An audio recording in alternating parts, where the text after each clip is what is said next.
How is everyone doing? This is Joe with Ohio Woodburner. We are a small firewood delivery service here in Northeast Ohio. Today, guys, I got some splitting to do. And if you recall, we have the Easton-made Axis, and it's really changed our entire production. We take the big rounds that we can't run through our firewood processor, we take them over to the Axis and we get them split up. But there always seems to be a time when, out of convenience, we have some bigger rounds that we're just laying right off to the side of the pile. And it's just easier right now for me to bring the super splitter out and get these split up because they're gonna get stacked right there. All right, so today I just thought we would get out the super splitter, do some splitting, and we'll get this wood stacked up. And about that splitting maul, I love, seriously, I love splitting with an axe for about 5 minutes. It's just not for me. And I know that, you know, there's a lot of guys and gals out there that is their thing, and more power to you. I don't know, it's just not for me. But, you know, having an Easton-made Axis, having this super splitter, it's not that I still wouldn't use my axe, but, you know, I got better things to do. But I would never fault anyone who enjoys doing it, because it certainly is a great hobby. Our process today, guys, I'm gonna split these logs up. They're gonna go right into the Ultratech dump trailer and then out to the yard to stack.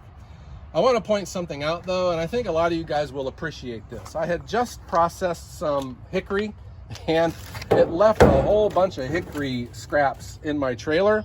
And I'm saving all of these because I love the smell of hickory with my campfire. So you might see my logs getting thrown on top of this stuff, but that's just going to stay in here for now. And then I'll be putting this in a box probably later, and we'll use it for our campfires.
And that was all ash. Remember, I sort by species here in our wood yard. I really do believe that is a great way to add value to your firewood. If you keep it all separated by species, you can charge more to your customer. But I have all of the ash loaded into the Ultratech, and now I'm going to finish up with the maple, and I'm going to lay it in the sides. Splitting ash is a lot of fun, but you know, most of the ash these days is standing dead, and man, it's just real crummy and leaves it all on top of the table. And the problem is, if it gets onto your beam, that top bearing presses it into the steel, and you got to keep this all scraped off, otherwise you'll gum that bearing up.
That's all I've got to say about that. That was pretty quick. And that is one of the great things about the Super Splitter. You know, it's light and portable. You can get it moved around to where you need it. The big difference between that and the Axis is the Super Splitter, you can take it to the wood pile. The Axis, you need to take the wood pile to the splitter. But I got me a nice load here to get stacked. I forgot to mention part of our process. When I have some ugly wood or wood that I just know is going to be tough to split, I throw it off to the side. I am going to wheelbarrow all of this over to our own wood shed, and this will be heating our house next winter. So nothing gets wasted here. Anytime I see wood that's even questionable, if it's got this rot in it, I throw it out because it's going to collect rainwater, and water attracts ants. And I just do whatever I can to keep the ants away from our firewood. And that's what we got going on today, guys, here at the wood yard. I hope that you enjoyed this. Splitting wood is always a blast. I just love everything about it. The sights, the sound, the feel, the smell. It's always a good day. If you haven't done so, guys, please hit that thumbs up button, and don't forget to subscribe to the channel. We post every Wednesday and Sunday. Last thing, check out our online store for our company t-shirts, our YouTube t-shirts, and our stickers. Everything's for sale in our online store. I hope that everyone has a great day.